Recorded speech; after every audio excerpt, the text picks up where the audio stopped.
What is up, YouTube, and welcome to this Conjuring The Devil Made Me Do It spoiler review and ending explained. The Conjuring has become somewhat of a mini MCU style connected universe with the mainline movies as well as the numerous spin-offs, and while I expected some level of references to other villains, and boy, there certainly was a chance in this movie, the writers opted to move from this simple haunting story norm to a straight up human villain, which was incredibly refreshing, but there were some cool Easter eggs and throwbacks to even the Annabelle franchise.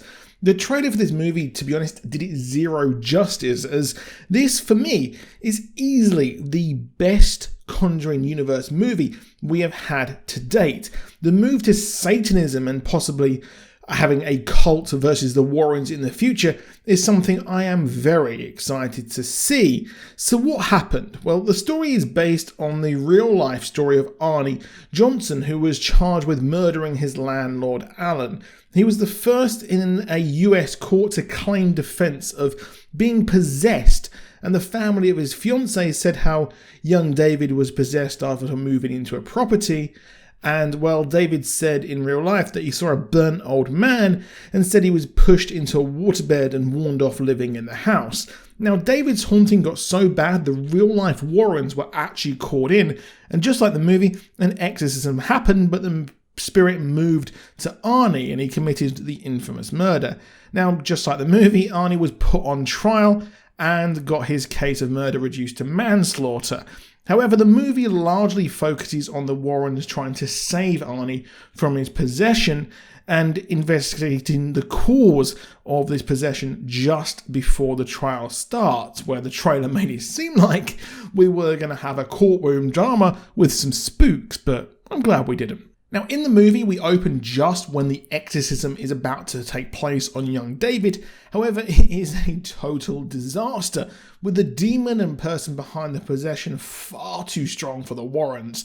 They also had to rush it as David had turned into a pint-sized terror and looked like a young little Chucky doll rushing and stabbing people, meaning they couldn't do it in a church, which of course would make it a lot more powerful. But David contorts in the exorcism and the plates knock out the priest and they lose control, and this whole scene was stunning. We had this scene which really got you into it right away, and the spooks before were great, and we also had the latter kind of part of the movie where we had Arnie also have a similar thing, which was really good. It looked amazing. Now, David, under control, did force Ed to actually have a heart attack, but he was the only one who saw Arnie force the demon to possess him instead, and he would not reveal this until he wakes up and, well, the guy is under full control of the demons. Now, once Arnie murders his landlord, he was actually thinking was a demon. I really like the look of this, and that jump scare when we saw the thing rush at the screen. They do a lot of things here where the screen is pretty much black and it rushes at you. You don't know when it's going to come. You know it's coming. And boy, I was looking away down the aisle while that was happening.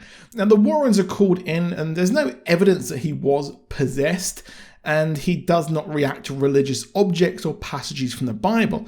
The Warrens convinced the defense attorney to let them go with the defense of possession, and she was a bit skeptical, and I loved how Ed was like, hey, come round, have some tea, we'll get some like takeaway or something, you can meet Annabelle and you're going to change your mind. And instantly in the next scene she reads a not guilty plea. The Warrens then head out to investigate just what the heck is going on, as this is unlike anything they've seen before, and listen to their recordings, and we flash back to David in the house, and just like real life, the possession starts with him on the waterbed, which, hey, why did anyone think waterbeds were a good idea? While the family thought that the ground was damaged from the waterbed, the Warrens realise that something sinister is going on, as Lorraine sees a horned skull under the house. She really is the MVP of this movie, and the actress is just another level here. They discuss how it is a level of Satanism, and their priest friend tells them how a retired priest called Kastner actually investigated something similar. Kastner is played by the superb John Noble of Fringe and many other iconic roles, such as, of course, Lord of the Rings. He was looking into a group called the Disciples of the Ram. Now, this is a deep cut here to Annabelle, and if you've seen the Annabelle spin-offs, you will know that the original Annabelle joined them, and well, yes, they went on to murder her adopted parents, and we had the whole Annabelle franchise. It's a very, very cool reference to arguably Conjuring's most popular spin-off. The Disciples, after being convicted, hurt anyone who was connected to getting their conviction. So it's a really, really nice deep cut there. And I do recommend checking out the Annabelle movie if you want to see that. But of course, it is a really, really spooky one there as well. So a really, really nice callback. However, we would later learn that Kastner did have a daughter against the church's wishes. He kept her at his mill and they lived a happy life, but there's one problem. The church kept everything they were unsure about in the mill, similar to the Warrens' collection. Also collected there were all the trinkets and books from the Disciples of the Ram. The daughter would later to go on to be corrupted by these items and go on to start a ritual and curse in which she needs 3 murders and 3 suicides so a demon can gain a soul or she dies herself. She would then go on to place the horned skull that Lorraine found to possess David and later Arnie. She also possessed another girl after the girl had a skull in a box and took it home, leaving the area, confusing everyone why these were so spread out. But Lorraine had visions of her altar and cup that gives her power, and they get a lead from the police that the skull was found in a relation to a missing girl. They head there and the detective is skeptical, and I found it funny he made Lorraine pick out the knife, and before they can get the case filed, they're forced to help find this missing girl. When they head to the last known location and where her friend was murdered, it was a stunning load of effects as Lorraine lived the last moments of this missing girl. This is possibly the best effects out of all the movies, and Lorraine sees the girl murder her best friend, and possibly they were more than friends, and runs off a cliff, which is where her body is. Now, looking at the case file, it reveals nothing about a connection to the other case.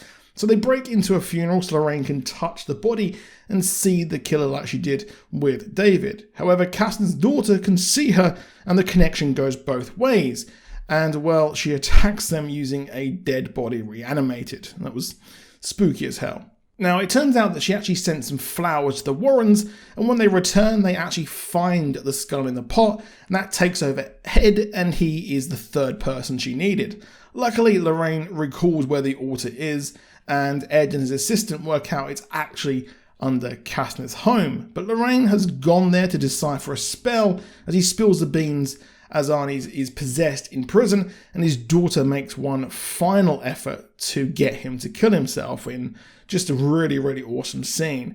The effects with Arnie during the possession looked stunning with the wind, and the religious horror just really hits different for some reason in this franchise. But the theme of the movie showing love between Lorraine and Ed was superb, from him almost dying right up to him remember who she is while he was possessed down in the tunnels. Patrick and Vera have some really stunning on-screen chemistry, and as we see the final battle, I need more from these two and this franchise. The Kastner's daughter was a great villain using her powers to mess with the Warrens, but the power of love reigned supreme as Ed destroyed the altar, leading the demon to kill the Satanist. The cup was then taken to the Warrens' collection, and I really hope that this is perhaps the start of a new story with the disciples returning to take on the Warrens directly. Heck, if a cup of Satanists is amongst Annabelle, the nun's painting, and whatever else is left in that creepy collection, I shudder to think of what is coming next. Arnie is off on manslaughter and went on to live a happy ever after life with his fiancée, whom he would marry in prison, just like real life. Now, I really enjoyed this entry, and I was worried that we would get franchise fatigue because the spin-offs aren't really as good as the main movies, but here this was a great return to cinema as well, and I'm just hoping that A Quiet Place 2, which I'm seeing on Monday, will be just as good. But I do recommend checking this out, but of course this is a spoiler review, so I do hope you enjoy it. And if you enjoyed it, please do drop a like down below. Please do subscribe with notifications on so you never miss a video, as the cinema is back and we will be covering every movie we can. I'll see you soon, and goodbye.